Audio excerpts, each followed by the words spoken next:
से 10 साल पहले 2014 में जब यूनाइटेड नेशन जनरल असेंबली में प्रधानमंत्री मोदी ने योगा डे का प्रपोजल दिया तो रिकॉर्ड देशों ने इसका समर्थन किया था। तब से लेकर आज तक अंतर्राष्ट्रीय योग दिवस के जरिए योग एक आंदोलन, एक ग्लोबल स्पिरिट बन गया है। देश विदेश में योग और प्राणायाम किया जा रहा है।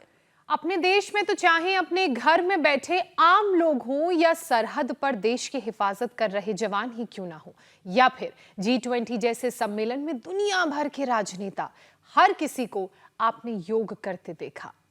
और सैनिकों को लेकर तो मैं एक खबर भी पढ़ा है जिसमें बताया गया कि जवानों को अब ऑफिशियल्स की तरफ से ट्रेनिंग दी जा रही है ताकि वो रोजाना योग करें।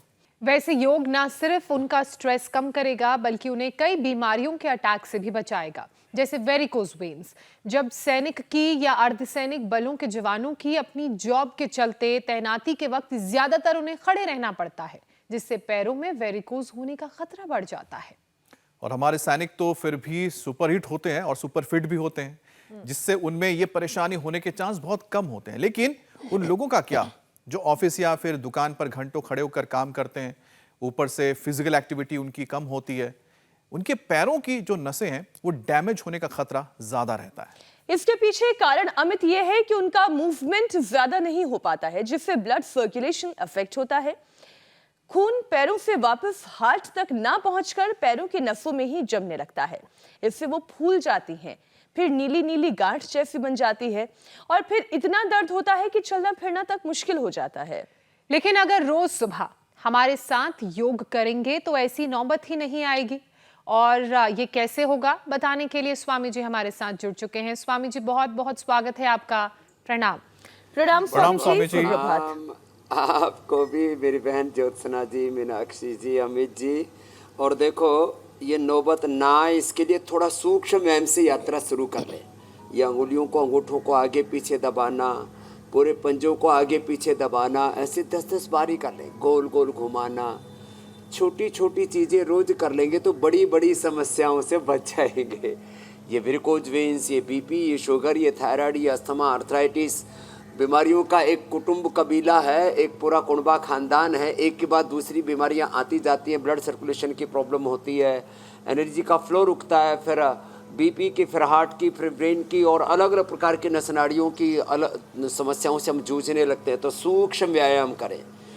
और जिन्होंने अपनी प्रॉब्लम्स ठीक कर ली, मेरे साथ यहाँ पर भी हैं, शारदा है, कुसुम है, संतोष है, अर्चना है, इल्फड़ से दीना आदि आए हुए, और पीछे हमारे हालूराम जी और हमारे दूसरे थेरापिस्ट भाई बहन यहाँ श्रृंगी कर रहे हैं, लीज थेरापी कर रहे हैं। ये श्रृंगी, ये लीज थेरापी, चलो ये भी कर लो ऐसे ऐसे। ये श्रृंगी, ये लीज थेरापी। फिर पैरों में हल्दी, हल्दी, लहसुन, प्याज, गौर से सुनना, हल्दी, लहसुन, प्याज, एलोवेरा, किसी को मिल जाए तो शिलाजीत का भी स्टोन मिल जाता है। हम तो यहाँ टनों की मात्रा में मंगाते हैं। शिलाजीत का पत्थर, मुल्तानी मिट्टी और मिट्टी, मिट्टी के अंदर जितने ये द्रव्य उपलब्ध हो उतने मिला लें और उसको फिर पैरों में लगा लें। और लगा करके एक तो ये सूक्ष्म व्यायाम करें और फिर ये अभ्यास भी करें ऐसे ऐसे। और जो कर सकें वो फिर जो है अनुलोम विलोम कर लें। अनुलोम विलोम इसलिए मैं बता रहा हूँ क्योंकि वेर को आप तो सब यही कीजिए, अनुलोम विलोम करना, सूक्ष्म व्यायाम करना। जो बचपन से शीर्षासन करेंगे उनको कभी जिंदगी में वेरिकोज वेन्स की प्रॉब्लम होगी ही नहीं। ब्लड का सर्कुलेशन नीचे की तरफ अधिक होता है, ऊपर की ओर करने के लिए थोड़ा शरीर को चेष्टा करनी पड़ती है, अतिरिक्त शक्ति, ऊर्जा का नियोजन, निवेश करना पड़ता है वहां पर। तो जो बचपन से शीर्षासन करते रहेंगे, तो ज्योत्सना जी तो बचपन से ही कर रही है और अच्छी हाइट भी निकल गई उनकी। मीनाक्षी जी ने बीच में शुरू किया इसलिए बीच की रह गई। और हमारे अमित जी इधर उधर होते रहते हैं, कभी जिम में जाते हैं, कभी योग में आते हैं, इसलिए। लेकिन अब वो योगी बन गए। जी स्वामी जी। तो अब ये शीर्षासन और सर्वांगासन, ये शीर्षासन अभ्यास के बाद हो जाता है, 1 सप्ताह लगता है अधिकतम। शीर्षासन और ये सर्वांगासन अप्रतिम है।